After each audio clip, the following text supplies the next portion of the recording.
Nothing gives a better sense of power than a mech, or specifically in this case of the video, a warsuit. Sure, there are other ways to demonstrate strength, like superpowers, levitating, or lifting objects. That would definitely turn me into a pancake. However, you won't get the same feeling of raw strength and weight compared to a walking machine, stomping and running around in war shooting their weapons. They are the backbone of many science fiction settings, showing off their cool designs, or sometimes repeating them, but hey, I'm a sucker for them. And no other franchise does this the best, giving absolutely beautiful war machines than 40k. You want some mechs? Well, you got the Dreadnought and the Gorgonaut. Want bigger machines? Well, you got the Warhound Titans and Imperial Knights. Even bigger? Well, boy, we got the Legion Titans. Such wonderful machines that give the sense of raw power that I'm looking for.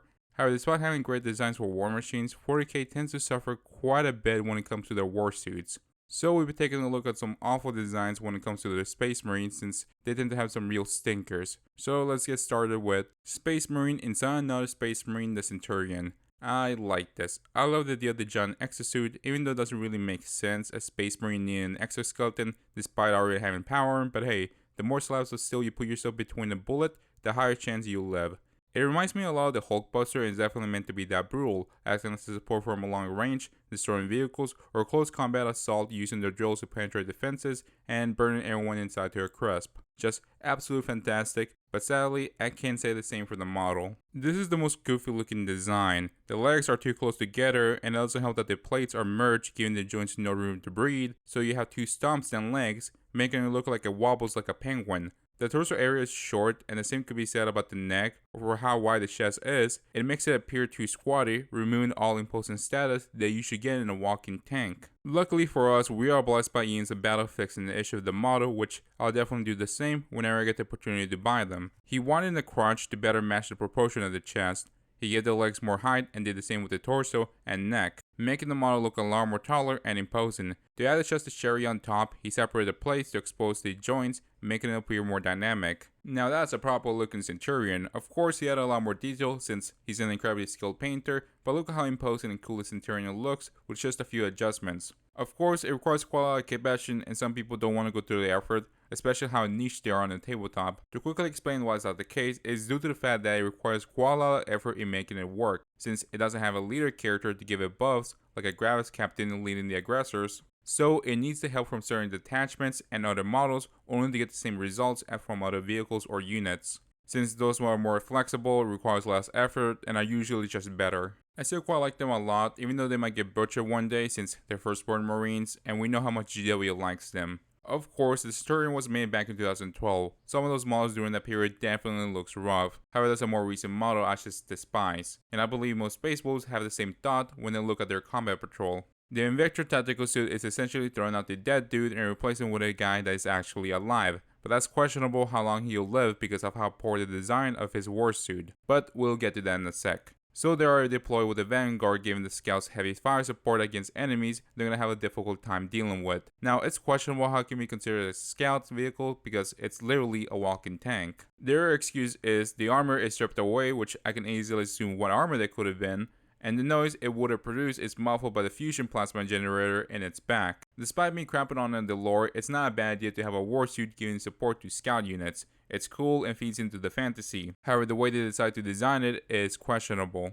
Looking at it, you can already tell what's the issue. The cockpit is left wide open. I mean, of all the things to strip away, you remove the only thing that will keep the Space Marine alive. It's no wonder it has low toughness because they shoot the guy piloting it. This doesn't look like a war machine being used in the military. It looks like he's going to move the box into another warehouse. It seems they wanted to make it look slightly different and give it more of a light look by having more of an open frame compared to the Redemptor, which that one actually has a cockpit that can close, which ironically is giving more protection to the dead dude than him. They had to remove it to make it look lighter, and other than the cockpit, its armor plate is made smaller, revealing more joints, and that's pretty much it. I'm just going to be reviewing the Dreadnought. This is the main issue I have because it's supposed to be a stealth machine, but it doesn't look like one. It still looks chunky and wide. I love the Dreadnought because of how tanky they're supposed to be. However, that's not the purpose. It's supposed to be swift and agile, but you don't get the interpretation, making it difficult to believe this thing sprints around the battlefield like the rule says it does. And that's the main issue I have with the Invictor, is being held back based on the Dreadnought. I get it, it would make sense to strip away the Dreadnought in lore and reuse it since, let's be honest, some mechanics are just making things up as they go along.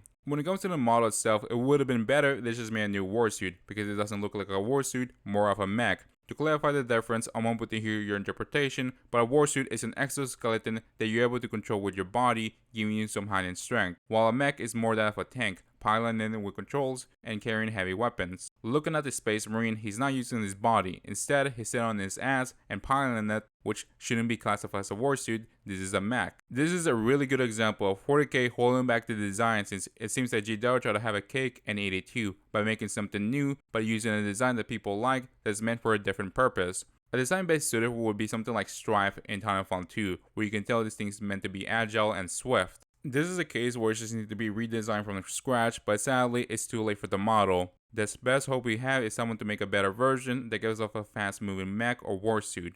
However, despite being a terribly designed suit from the start, there's another one where it looked great, where you can feel the power and honest of the warsuit. However, one creative decision absolutely ruined it, making it into a laughingstock. The Nemesis Dreadnought, otherwise known as the Baby Carrier. This is the most elite artillery weaponry in the Grey Knights, very few are able to master the warsuit. It uses implants to be able to be one with the exoskeleton. Eventually, once mastered, the rest has a chance to throw themselves to war and are used against the biggest demonic conflicts. Now, it sounds amazing. It's a giant warsuit being used to fight demons. How can it be bad? Well, it shouldn't have been, since you take a look at the model and just feel dead inside. Similar to the Invictor tactical suit, you can already spot the problem. We'll get to that. Let's first give some praise to the model before I bash on it. Everything around the baby looks good. It has good amount of plates overlapping each other and popping out, giving some space to the joints and adding nice detail. The legs are a bit too tall, but it's fine, trying to make it look imposing. I like the design of the center of the chest, trying to be a human torso frame, which you can tell with the curved sides. The arms have a good amount of girth, unlike the sister battlesuits where you can smoke them twig arms.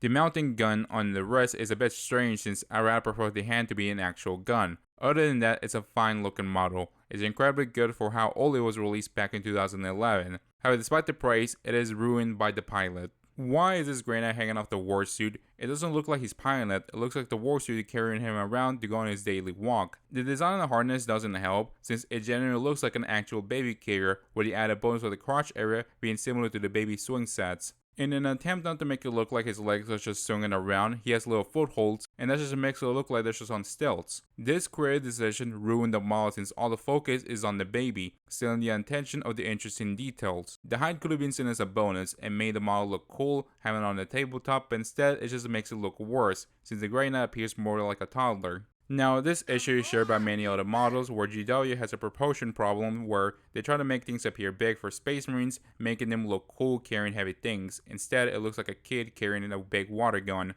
It is genuinely frustrating. While the Invictor tactical suit has a good idea, just a flaw execution from the start, you don't feel any emotional attachment, while the Nemesis Dreadnought has a cool lore, being a doom mech, going out fighting demons with its hammer, and is being backed up what would have been an awesome centerpiece. It just makes me feel disappointed and angry how close it would have been a great model. Especially since there were multiple ways they could have designed it, by having the Grey Knight being inside with his limbs attached to the warsuit. Another way I've seen quite a lot is just simply carrying the Grey Knight with a front armor panel and usually having a head attached on top, acting as a camera. Yet, they chose the worst possible option, and this model suffers, being bullied for how laughably bad it looks. That was all the 4K suits, mainly on Space Marines. If you like, I can cover other designs of 4K models. So, thank you for watching, and bye.